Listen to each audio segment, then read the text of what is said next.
Rishi sir, Rishi sir ఎక్కడున్నారు అని వస్తారా రిషిని వెతుక్కుంటూ వెళ్తూ ఉంటుంది. రిషి టెర్రస్ పైన జిమ్ రూమ్లో జిమ్ చేస్తూ ఉంటాడు. రిషి సార్ ఇక్కడెక్కడా కనిపించట్లేదు అంటే పైన ఏమైనా ఉండుంటారా అని వస్తారా మెట్లెక్కుకుంటూ పైకి వెళ్తుంది. రిషి సార్ అనుకుంటూ పైకి వెళ్ళి జిమ్ రూమ్లోకి అడుగు పెడుతుంది. అంతలో రిషి వసుని చూసి, ఏంటి వస్తారా, ఏమైంది, అంత కంగారుగా ఉన్నావు అని అంటాడు రిషి. ఏం లేదు సార్, మీరు కనిపించకపోయేసరికి కొంచెం భయంగా అనిపించి మిమ్మల్ని వెతుకుతూ వస్తున్నాను. కనీసం నాకు ఫోన్లో ఒక మెసేజ్ అయినా పెట్టొచ్చు కదా సార్, నేను జిమ్ రూమ్కి వెళ్తున్నాను అని. మీరు కనిపించకపోయేసరికి నేను ఎంత కంగారు పడ్డానో తెలుసా? మీకోసం జ్యూస్ ప్రిపేర్ చేద్దామని వంటగదిలోకి వెళ్ళాను. జ్యూస్ ప్రిపేర్ చేసి రూమ్లోకి తీసుకువచ్చేటప్పటికి మీరు అక్కడ కనిపించలేదు.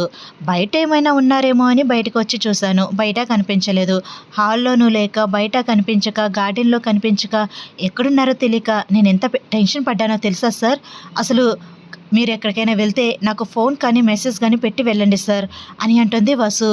ఏమైంది వసు, నేను ఇంట్లోనే ఉన్నాను కదా, ఏమైందని అంత కంగారు పడుతున్నావు, నేను ఎక్కడికి వెళ్తాను అని అంటాడు రిషి. సార్, ఇప్పటి వరకు మన ఇద్దరి మధ్య చాలా ఎడబాటు వచ్చింది. మీరు కనిపించకపోతే నా ప్రాణం పోతున్నట్టుంటుంది. మీ మీద ఎన్ని అటాక్స్ జరిగాయి, మీరు కనిపించకుండా పోయారు, మీ జాడ నాకు తెలియలేదు. ఇప్పటికీ మనం కలుసుకున్నాము, ఇక అలాంటి రోజులు రాకూడదు అని కోరుకుంటున్నాను సార్. మీరు నేను ఎప్పుడూ ఇద్దరం ఒక్కటిగానే ఉండాలి, ఎప్పుడు మన మధ్య ఎలాంటి ఎడబాటు రాకూడదు సార్ అని అంటుంది వసు. ఇకపైన అలాంటి ఎడబాటు మన ఇద్దరి మధ్య ఎప్పటికీ రాదు, నేను మాటిస్తున్నాను అని అంటాడు రిషి. లేదు సార్, మీరు మాట ఇవ్వడం కాదు సార్, పరిస్థితులు మన ఇద్దరి మధ్య ఎడబాటుని కలిగిస్తున్నాయి, దానికి నేను భయపడుతున్నాను. ఎప్పుడు ఎలాంటి పరిస్థితులు ఏర్పడతాయో తెలియక, మన ఇద్దరి మధ్య ఏ రూపంలో ఎడబాటు మనకి వస్తుందో తెలియక చాలా భయంగా, బాధగా అనిపిస్తుంది సార్ అని అంటుంది వసు. రిషి వసు భుజాలపై చేతులు వేసి, వసు జరిగిందేదో జరిగిపోయింది, ఇకపైన నిన్ను విడిచిపెట్టి ఎక్కడికి వెళ్ళను, నన్ను నమ్ము అని అంటాడు రిషి. అది కాదు సార్ అని అంటుంది వసు. నీ భయం నాకు అర్థమైంది, నీ మనసు నాకు అర్థమైంది. నువ్వు నా కోసం చాలా కఠినమైన పరిస్థితుల్ని ఎదుర్కొన్నావు వసు. నీలాంటి భార్య నాకు దొరకడం నా అదృష్టం. జరిగిపోయిన వాటిని తెలుసుకుని ఇప్పుడున్న హ్యాపీనెస్ని దూరం చేసుకోకు. ఏదో జరుగుతుందని భయపడకు వసు, నేను నీ పక్కనే ఉంటాను ఎప్పుడు అని అంటాడు రిషి. మీరే నా ధైర్యం సార్, మీరే నా ప్రాణం, మీరు నా పక్కనుంటే చాలు సార్, నేను ఎలాంటి పరిస్థితులు వచ్చినా సరే అధిగమించగలను. ఆ విషయం మీకు కూడా తెలుసు కదా సార్. కానీ మీరే కనిపించకపోయేసరికి నా హృదయం ఎంత తల్లడిల్లిందో, ఎంత వేదన పడిందో, ఎంత కృషించిపోయిందో, కృంగిపోయిందో, ఆ బాధను అనుభవించినా నాకే తెలుసు సార్. కానీ కొంతమందికి ఎదుటివాళ్ళ మనసులో ఉన్న బాధ అర్థం కాదు. అది అర్థం చేసుకోకుండా పైకి కనిపించే రూపాన్ని మాత్రమే చూసి ఏవేవో మాటలంటూ నిందిస్తూ ఉంటారు అని అంటుంది వసుధార. నాకు తెలిసి వస్తారా, నా కోసం, నా ప్రేమ కోసం నువ్వన్నిటినీ భరించావు అని అంటాడు రిషి. ఇంకా వసు కళ్ళల్లో నీళ్లు తిరుగుతాయి.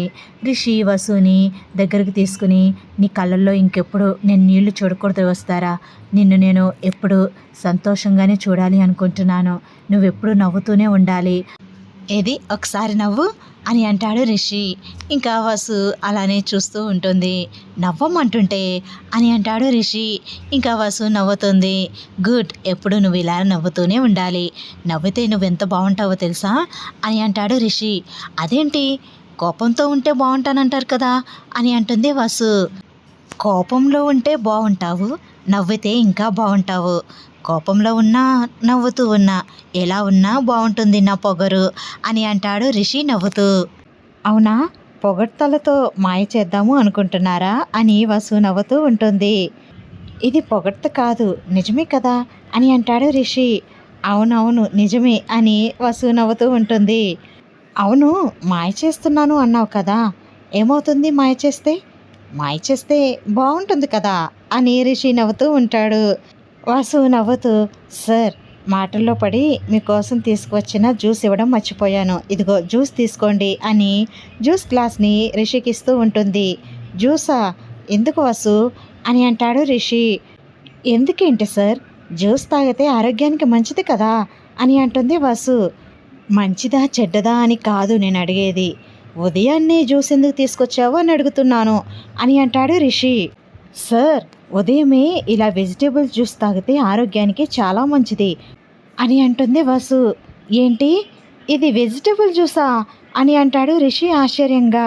అవును సార్, ఇప్పుడే వర్కౌట్స్ చేశారు కదా, వర్కౌట్స్ చేసిన తర్వాత ఇలాంటి జ్యూస్ తాగితే ఆరోగ్యానికి చాలా మంచిది అని అంటుంది వసు. ఏం వెజిటేబుల్ జ్యూస్ ఏంటి ఇది అని అంటాడు రిషి. వెజిటేబుల్స్ అంటే మిక్స్డ్ వెజిటేబుల్స్ సార్ అని అంటుంది వసు.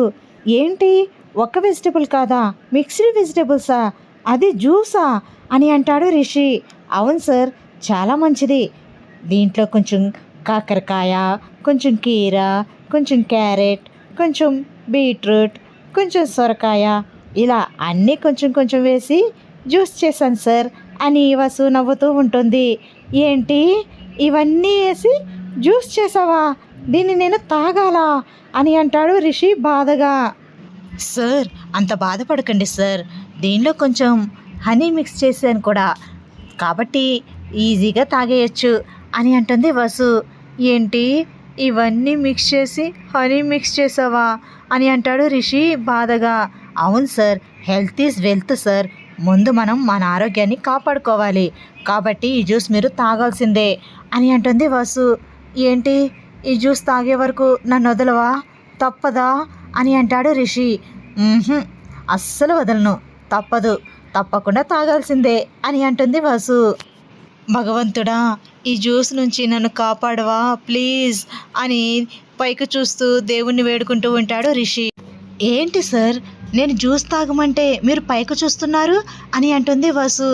వసు, ప్లీజ్, నాకు ఇప్పుడు ఈ జ్యూస్ తాగాలని లేదు, నువ్వు తాగేవా అని అంటాడు రిషి. ఆల్రెడీ నేను ఫ్రూట్ జ్యూస్ తాగాను సార్ అని అంటుంది వసు.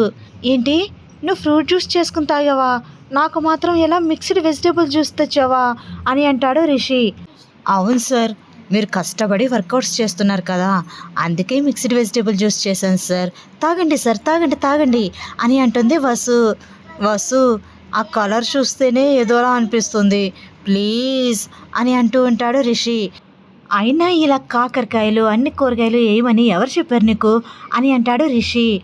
సార్, ఈ మధ్య నేను హెల్త్ టిప్స్ బాగా ఫాలో అవుతున్నాను సార్, మీ ఆరోగ్యం కాపాడవలసిన బాధ్యత నా పైన ఉంది కదా, అందుకే కొంతమంది హెల్త్ టిప్స్ చెప్పే వాళ్ళని ఫాలో అవుతున్నాను అని నవ్వుతూ ఉంటుంది వసు.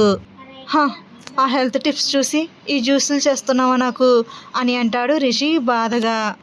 అవును సార్, ఫస్ట్లో కొంచెం కష్టంగానే అనిపిస్తుంది, కానీ తర్వాత అలవాటైపోతుంది, తాగండి సార్ అని అంటుంది వసు. అమ్మ మహాతల్లి, నీకో దండం, ఆ జ్యూస్ ఏదో నువ్వే తాగు, నాకొద్దు అని అంటాడు రిషి. అదేంటి సార్, అలా అంటే ఎలా, మీరు ఇలా చేస్తే మాత్రం నేను ఊరుకోను, నేను అలుగుతాను అని అంటుంది వసు. మళ్ళీ నాకు ఇదొకట బోనస్గా అని అంటాడు రిషి. మీరు ఆ జ్యూస్ కంప్లీట్ చేసి ఎంప్టీ గ్లాస్ కిందకు తీసుకురండి, నేను వెళ్తున్నాను అని ఇంకా బొంగమూత పెట్టి వెళ్తూ మెట్లు దిగుతూ వసు. అమ్మో, ఫ్రూట్ జ్యూస్ తాగానని చెప్పి తప్పించుకున్నాను సార్ దగ్గర, లేకపోతే ఆ జ్యూస్ నిజంగా నాకు తాగిపించేవారే అనుకుంటూ నవ్వుకుంటూ మెట్లు దిగుతూ ఉంటుంది వసు. పొగరు చూడు, తాగమని చెప్పి ఎలా వెళ్ళిపోతుందో, అప్పుడేమో లెక్చర్స్ క్లాసులు తీసుకుని బుర్ర తినేది, ఇప్పుడేమో హెల్త్ టిప్స్ అవి ఇవి అంటూ ఈ జ్యూసులు తీసుకొచ్చి నా బుర్ర తింటుంది, ఈ జ్యూస్ ఎలా తాగేది దేవుడా అని వెళుతున్న వసుని, టేబుల్ పైన జ్యూస్ని రెండింటిని చూస్తూ రిషి బాధగా చూస్తూ ఉంటాడు. రిషి వచ్చిన తర్వాత ఎలాంటి ఒక క్యూట్ మూమెంట్ ఎలా ఉంటుందో ఆలోచించి ఈ వీడియో చేశానండి.